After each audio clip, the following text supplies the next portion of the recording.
Hello everyone. तो आज की इस वीडियो में हम माई हीरो अकेडमिया सीजन 6 के एपिसोड 23 को एक्सप्लेन करेंगे। Let's start the expo. तो जैसा कि हमने पिछले एपिसोड में देखा कि डेकू बिना किसी की हेल्प लिए ही अकेले ही सारे विलन्स को हराने के लिए निकल जाता है, लेकिन इससे वो बुरी तरीके से थक जाता है और तभी उसका सामना डिक्टेटर से होता है जो बहुत सारे लोगों का इस्तेमाल करके उसे पकड़ने की कोशिश करता है। लेकिन तभी डेकू की क्लास के सारे लोग वहां पर आ जाते हैं और वो डिक्टेटर को पकड़ लेते हैं और डेकू से कहते हैं कि प्रिंसिपल ने तुम्हें वापस से स्कूल पे बुलाया है, तो तुम भी अब हमारे साथ आ सकते हो। तो डेकू उनसे कहता है कि मेरे रास्ते से हट जाओ, मुझे यहाँ से जाने दो। तभी बाकुगो कहता है कि हमने सुना कि तुमने 4th और 6th यूजर के क्वार्क भी अनलॉक कर लिए हैं और तुम्हारा लुक भी बिल्कुल ही बदल चुका है। तभी डेकू स्मोक स्क्रीन का यूज करके भागने की कोशिश करता है, तो बाकुगो अपने ब्लास्ट की मदद से वहां के सारे धुएं को हटा देता है। तभी वह देखता है कि डेकू फ्लोट का यूज करके भागने की कोशिश कर रहा है। तो कोडा अपने बर्ड्स की मदद से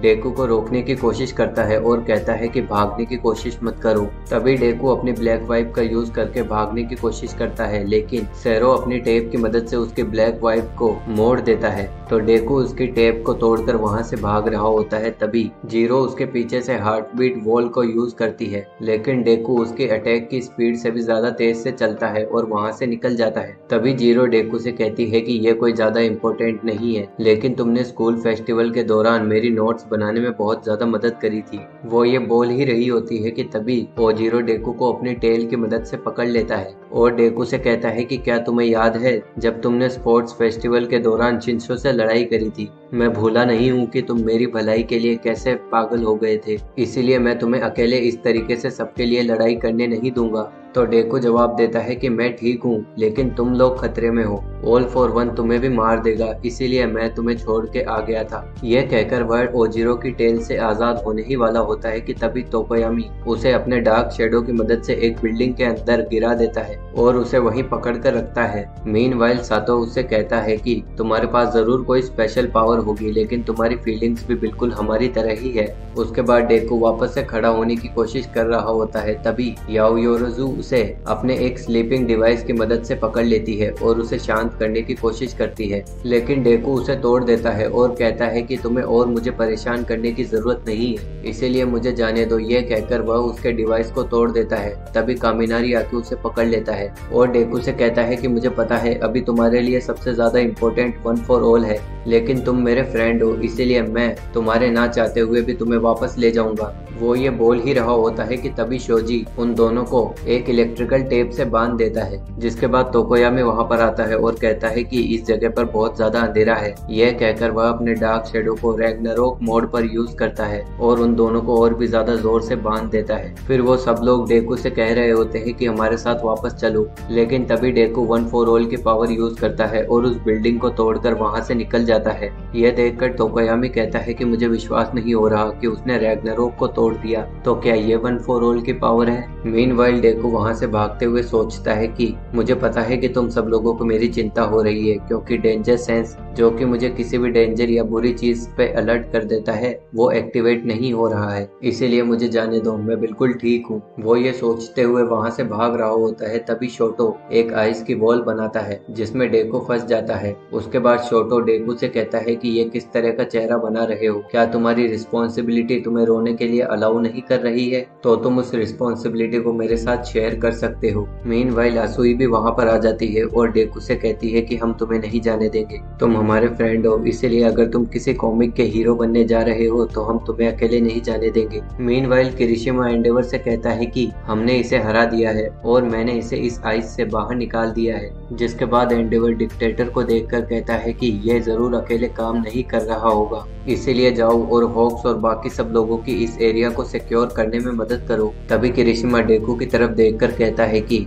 अगर वो इतना ज्यादा हिलेगा तो मैं कुछ भी नहीं कर पाऊंगा, मुझे भी उससे बहुत सारी बातें करनी है। यह कहकर वह डेकू की तरफ चले जाते हैं, जिसके बाद हम देखते हैं कि डेकू शोटो की आइस को तोड़ने की कोशिश कर रहा होता है। तो शोटो अपनी पूरी ताकत से वापस आइस को बनाने की कोशिश कर रहा होता है और कहता है कि भले ही ये सिचुएशन वैसी हो जैसी ऑल फॉर वन चाहता था, लेकिन अगर तुम इतना ज्यादा घूमने के बाद भी उन्हें ढूंढ नहीं पा रहे तो तुम्हें नहीं लगता लगता कि तुम्हें एक प्लान बी की जरूरत है, इसीलिए हमें भी तुम्हारे साथ लड़ने दो। तो डेको ऑल फॉर वन के बारे में सोचता हुआ कहता है कि नहीं, मैं ऐसा नहीं कर सकता, क्योंकि ये ऑल फॉर वन और वन फॉर ऑल के बीच की लड़ाई है, तुम लोग इसमें कुछ नहीं कर पाओगे। यह कहकर वह शोटो की आइस को तोड़ देता है और वहां से निकल जाता है। तभी आसुई मिनाटा को अपनी जीप से पकड़कर डेकू की तरफ फेंकती है, जिसकी वजह से मिनाटा अपने बीड्स की मदद से डेकू को पकड़ लेता है। तो डेकू अपनी ब्लैक वाइप की मदद से मिनाटा को पकड़ता है और एक छत के ऊपर छोड़ देता है, जिसके बाद डेकू ब्लैक वाइप से 2 बिल्डिंग्स को पकड़ता है और वन फॉर ऑल को 45% पर लाकर फाजिन यूज करता है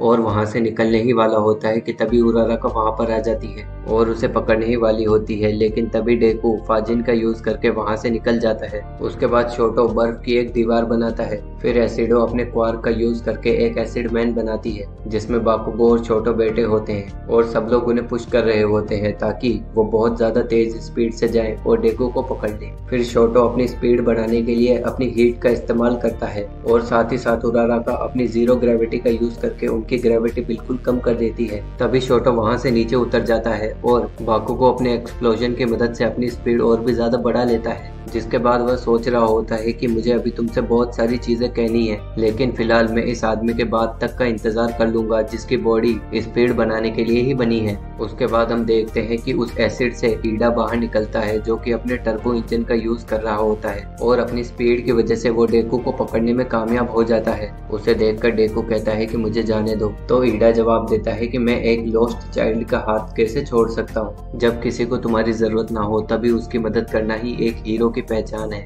यह सुनकर डेकू रोने लग जाता है और कहता है कि मुझे अपना हाथ छुड़ाना होगा, लेकिन मेरे पास अब कोई और ताकत नहीं बची है। उसके बाद वो दोनों जमीन पर गिरने वाले होते हैं, तभी किरिशिमा आके उन्हें पकड़ लेता है, जिसके बाद उसकी क्लास के पूरे लोग वहाँ पर आ जाते हैं। तभी एसिडो से कहती है कि मैं नहीं चाहती कि अब कोई और भी यहाँ से जाए, इसीलिए हम क्या एक साथ काम नहीं कर सकते। यह सुनकर डेकू खड़ा होता है और कहता है कि काश मैं ऐसा कर पाता, लेकिन मैं बहुत ही ज्यादा डरा हुआ हूँ। यूएस स्कूल में बहुत से लोग हैं और मैं उनके लिए कोई परेशानी खड़ी करना नहीं चाहता। वो ये बोल रहा होता है कि तभी बाकुगो वहां पर आता है और डेकू से कहता है कि क्या तुम्हें याद है मैंने क्या कहा था जब शिगाराकी ने मुझ पर अटैक किया था। तो डेकू जवाब देता है कि मुझे याद नहीं। यह सुनकर बाकुगो उसे बताता है कि मैंने कहा था कि कभी भी अकेले जीतने की कोशिश मत करना। मैं अपनी पूरी जिंदगी तुम्हें नीचा समझता रहा क्योंकि तुम क्वार्कलेस थे, तुम हमेशा मुझसे पीछे ही रहे, लेकिन हर वक्त मुझे लगता था कि तुम मुझसे बहुत ज्यादा आगे हो, इसीलिए मैं तुम्हें परेशान करता था ताकि तुमसे दूर जा सकूं।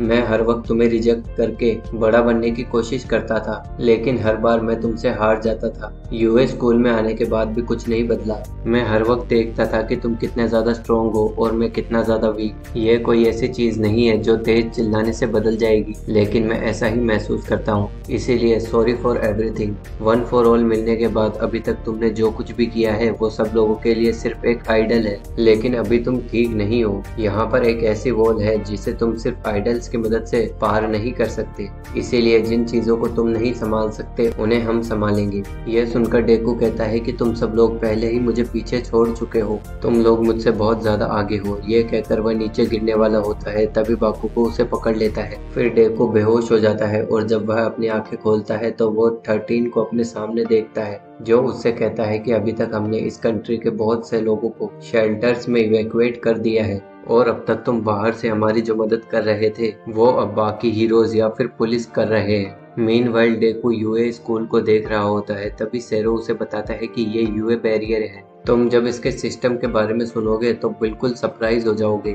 उन्होंने कहा कि हम इसे शिकेत्सु के साथ कंबाइन कर सकते हैं। यह सुनकर डेकू सोचता है कि मैं क्लास ए के सभी लोगों की फीलिंग्स का जवाब देना चाहता हूँ, लेकिन मैं अब वापस नहीं जा सकता। उसके बाद हम देखते हैं कि जो भी लोग यूएस स्कूल के शेल्टर में रह रहे होते हैं वो चिल्लाते हुए कहते हैं कि हम उस लड़के को यूएस स्कूल के अंदर नहीं आने दे सकते। हमने सुना है कि ये वही लड़का है जिसके पीछे शिगाराकी लगा हुआ है। तुम लोगों ने हमारी सेफ्टी की गारंटी ली थी, इसीलिए हम उस लड़के को यहाँ पर अंदर नहीं आने दे सकते। यह सब सुनकर डेकू वापस जाने लगता है, तभी उराराका उसे रोकती है और कहती है कि यहाँ पर सब सही है। जिसके बाद वह सोचती है कि ईडा और बाकी लोगों ने इसकी शुरुआत करी और बाकुगो ने भी अपनी सारी फीलिंग्स बताई, इसीलिए हम इसे नहीं जाने देंगे, क्योंकि जब हीरोज ही मुसीबत में होंगे तो उन्हें कौन बचाएगा। इसी क्वेश्चन के साथ ये एपिसोड खत्म हो जाता है। So we will meet in the next episode and thanks for watching.